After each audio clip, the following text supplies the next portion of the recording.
blocking me off for? Are you afraid of me? No. I'll put my arm around you and kiss you. I'll do Get the over same. here, lean back and relax. You got. He's over there like I got bad breath or something. Let me tell you, it's a true story. I was with this real fat girl last night, and I love fat women. I love them because sometimes they got food under their necks, and if you've gone out and you've been dancing, and you're hungry, you can just nibble a little bit. Like they got cheese and crackers and sometimes a piece of meat. I had taken a girl to a smorgasbord before we went out to a movie and dancing, and I was starving when we got home.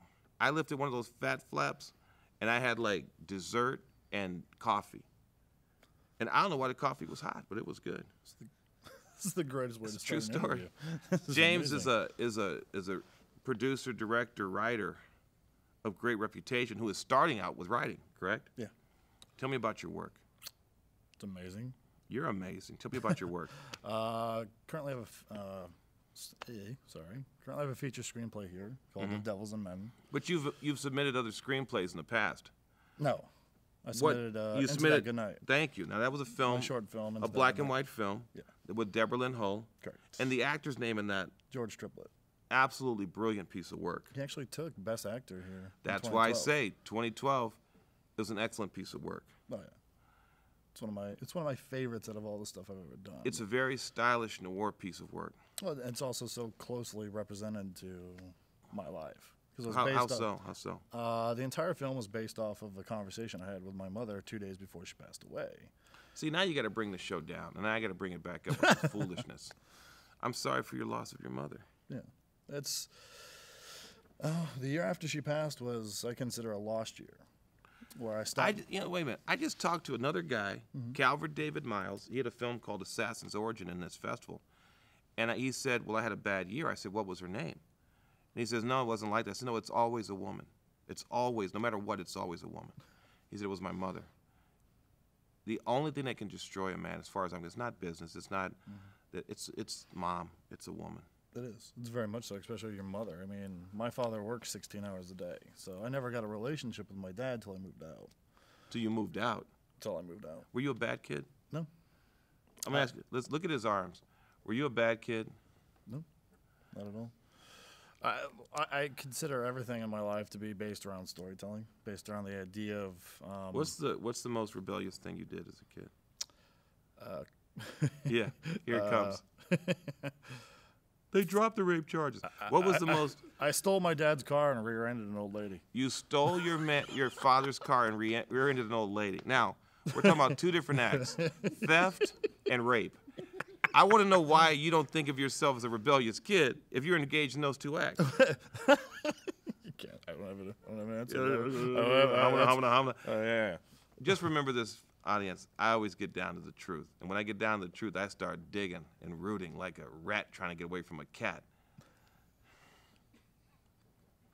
That's why I love you, Dad. I love you back, but you still got to tell me the truth. That is the truth. My second ex-wife lied to me about everything. That is the truth. No, I can smell an untruth. You can smell. You smell good. Thank you. You smell like a sausage at Denny's at 3 in the morning. You smell good. Now, your mom passed. There's a great impact from that. Yes. Tell me what went on from there. As soon as she passed away, it felt like everything stopped. It's the easiest way I can describe it. I don't remember an hour of my life. I don't remember how I drove 25 miles to see her body. Because my little sister is the one who found my mother. And it kind of just rippled through our family. So in the year afterwards, everything just kind of stopped. Because my only pillar of support was gone.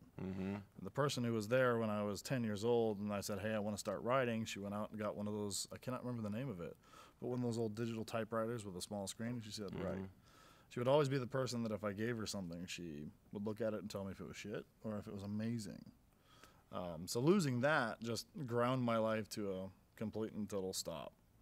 And then... Now, after that horrible sunset, there's got to be a time when the sun rises in the sky. Yes. And it's a brand new day. And everything is fresh and clear. What was that day?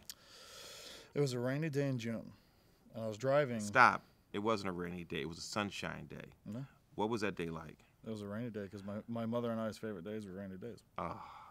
It was. Stop. Now, this is why I love this show. Because you get the truth, and you get down to what people really mean and what they're about. And for a grown man with tattoos, 6'3", 245 pounds, strong and masculine, to sit next to me and talk about his mother and how she impacted his life, that's all that matters. Because the wealth of knowledge he has and experience will carry his writing into places that most people can't get. Am I correct here? That's exactly true. I consider all my writing, I consider it almost as a tool to exercise the demons that are stuck inside.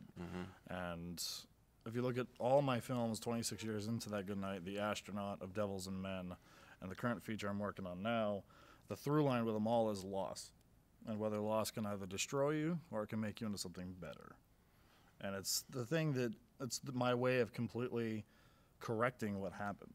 It's the only thing I can do because you lose.